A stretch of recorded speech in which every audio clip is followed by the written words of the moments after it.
दोस्तों, पंडित प्रदीप जी मिश्रा ने अपनी कथा दौरान बताया कि घर के मुख्य द्वार के सामने यह तीन चीजें नहीं होनी चाहिए, वरना लक्ष्मी जी आपके घर को छोड़ सकती हैं।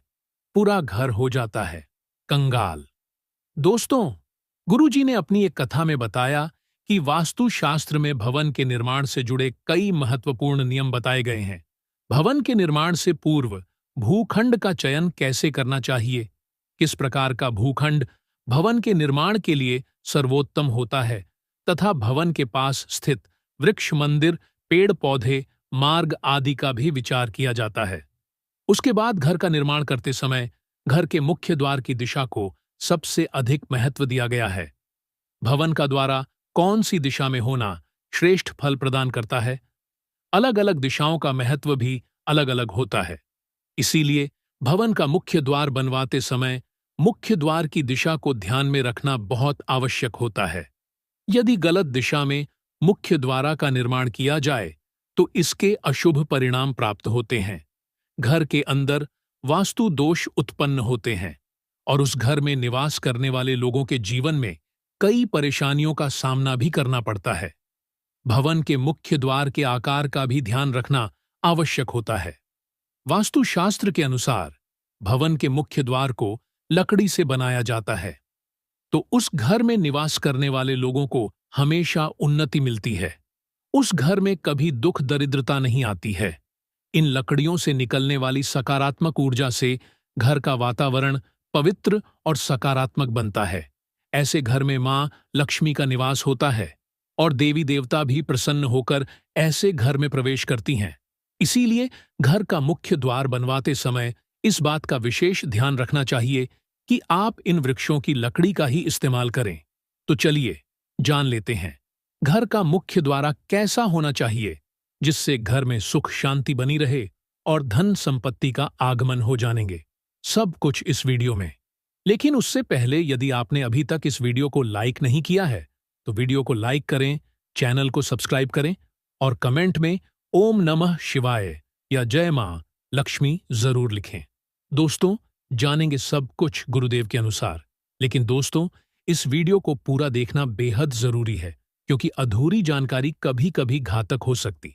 इसीलिए आप वीडियो को पूरा ही देखें, आधा अधूरा ना देखें। कई लोग होते हैं जो वीडियो को बीच बीच से देखते हैं, काट काट कर देखते हैं, और फिर ऐसे व्यक्तियों को जीवन में कभी सफलता हासिल भी नहीं हो सकती।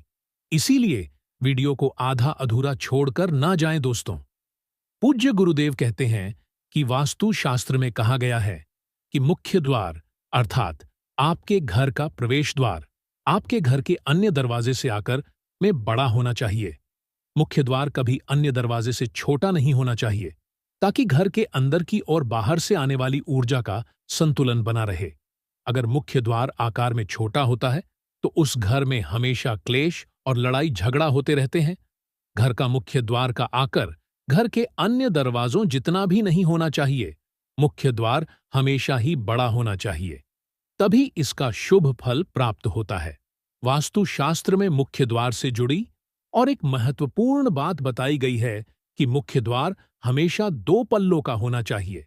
ऐसे मुख्य द्वार को खोलने अथवा बंद करते वक्त दोनों हाथों का प्रयोग होना चाहिए।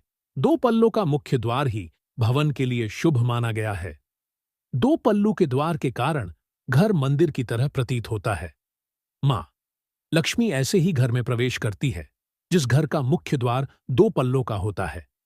अगर आपका मुख्य द्वार एक ही है तो आप उसे बदलवाकर 2 पल्लों का द्वार अवश्य बना लें। इससे आपके जीवन में कई सकारात्मक बदलाव देखने को मिलेंगे।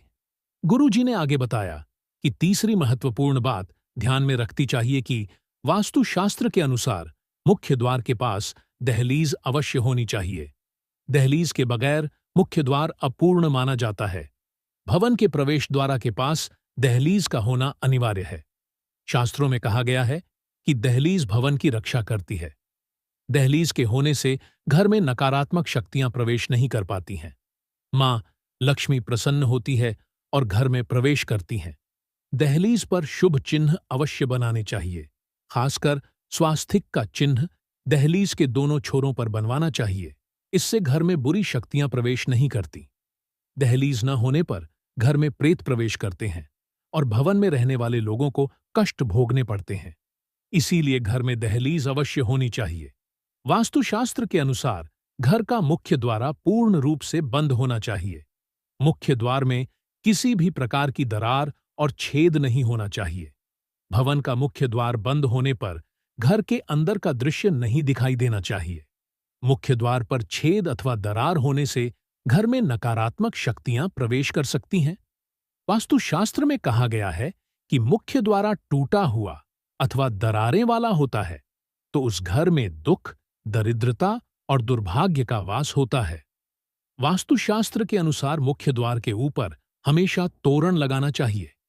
मुख्य द्वार पर तोरण लगाने से अशुभ शक्तियां दूर रहती हैं, घर में कभी दुर्घटना नहीं होती है और बुरी नजर से रक्षा होती है। इसके अलावा आप मुख्य द्वार पर शुभ चिन्ह और धार्मिक प्रतीक अवश्य लगाएं, जैसे शुभ लाभ स्वास्थिक अथवा ओम का चिन्ह अवश्य लगाना चाहिए। इससे घर में सकारात्मक ऊर्जा बढ़ती है। गुरुदेव आगे बताते हैं, वास्तुशास्त्र के अनुसार भवन के मुख्य द्वार के ठीक सामने कोई खंबा दीवार, कोई बड़ा पेड़, पानी की टंकी आदि चीज नहीं होनी चाहिए। ये चीज सकारात्मक ऊर्जा के मार्ग में बाधा निर्माण करती है। इन वस्तुओं के कारण वास्तु दोष निर्माण होता है और जीवन में धन से जुड़ी समस्या का सामना करना पड़ता है। यह चीज मुख्य द्वार के सामने होने से जीवन में आने वाले अवसर भी कम होने लगता है। भगवान शिव स्वयं कहते हैं कि घर के मुख्य द्वार के पास स्वच्छता होनी चाहिए। नित्य घर के मुख्य द्वार के सामने जल का छिड़काव करना चाहिए और सुंदर रंगोली बनानी चाहिए। घर का मुख्य द्वार स्वच्छ होने से मां लक्ष्मी प्रसन्नता से घर में प्रवेश करती है। मुख्य द्वार के सामने कभी गंदगी नहीं होनी चाहिए, इससे नकारात्मक वातावरण का निर्माण होता है। इसीलिए नित्य सुबह उठने के बाद मुख्य द्वार के सामने शुद्ध जल का छिड़काव करें और सुंदर रंगोली बनाएं। वास्तुशास्त्र के अनुसार मुख्य द्वार को खोलने अथवा बंद करते समय कर्कश आवाज नहीं आनी चाहिए। इसे ध्वनि दोष कहा गया है। वास्तुशास्त्र में इसे बहुत अशुभ माना जाता है। मुख्य द्वार से निकालने वाली कर्कश ध्वनि के कारण घर में क्लेश और लड़ाई झगड़ा रहते हैं। यदि मुख्य द्वार से ऐसी आवाज आई है तो उसे तुरंत ठीक कर लेना चाहिए, वरना यह आपके जीवन कई परेशानियां खड़ी कर सकता है। मुख्य द्वार कभी बाहर की ओर नहीं खुलना चाहिए। बाहर की ओर खुलने वाला दरवाजा अशुभ संकेत देता है। घर में निवास करने वाली लक्ष्मी घर से चली जाती है। ऐसे घर में बार बार विपत्ति आई है और संकटों का सामना करना पड़ता है। धन का खर्च अकारण ही होता है और आर्थिक तंगी का सामना करना पड़ता है। ऐसे घर में रहने वाले लोग हमेशा धन से परेशान रहते हैं। आइए अब जानते हैं, घर का मुख्य द्वार कौन से वृक्ष की लकड़ी से बनवाना चाहिए। तो इस पर गुरुजी कहते हैं कि चंदन, अशोक, नीम, अर्जुन, खैर, शीशम आदि वृक्षों की लकड़ी से बना प्रवेश द्वार धन संपत्ति में वृद्धि करता है। वृक्षों की लकड़ी से बना प्रवेश द्वार सुख शांति प्रदान करता है। वास्तुशास्त्र के अनुसार घर का मुख्य द्वार कभी भी भेड़ा, पीपल, बरगद, कंटक आदि वृक्षों की लकड़ी से नहीं बनवाना चाहिए। इन लड़कियों से बना मुख्य द्वार अशुभ फल प्रदान करता है। साथ ही जले हुए वृक्ष की अथवा जली हुई लकड़ी से प्रवेश द्वार नहीं बनवाना चाहिए। इससे घर का सर्वनाश हो जाता है। यदि आपका प्रवेश द्वार पूर्व दिशा में होता है तो चंदन की लकड़ी से बना प्रवेश द्वार सबसे अधिक शुभ फल प्रदान करता है। ऐसे घर में कभी दरिद्रता नहीं आती है, धन का आगमन होता रहता है। यदि संभव हो तो भवन का प्रत्येक द्वार एक ही लकड़ी से बनवाना चाहिए। इससे अधिक शुभ परिणाम प्राप्त होंगे। जिस लकड़ी से द्वारा बनाया हुआ है उसी लकड़ी की चौखट बनवानी चाहिए। लोहे की चौखट और लकड़ी का दरवाजा ऐसा नहीं होना चाहिए, इससे अशुभ संकेत प्राप्त होते हैं। घर का प्रवेश द्वार हमेशा पूर्व और उत्तर दिशा में होना ही शुभ माना गया है। और सबसे महत्वपूर्ण बात ध्यान में रखें कि घर का मुख्य द्वार कभी भी अपने आप बंद नहीं होना चाहिए और अपने आप खुलना नहीं चाहिए। इसके लिए आप दरवाजे को रोकने के लिए खूंटी का प्रयोग कर सकते हैं। अपने आप खुलना और बंद होने वाले दरवाजे के कारण घर में शोक का वातावरण निर्माण होता है। तो दोस्तों, इस प्रकार से हमारे वास्तुशास्त्र में मुख्य द्वार से जुड़े महत्वपूर्ण नियमों के बारे में बताया गया है, जो गुरुजी ने अपनी कथा के माध्यम से बताया है। यदि आपको यह जानकारी पसंद आई हो, तो वीडियो को लाइक और चैनल को सब्सक्राइब जरूर करें।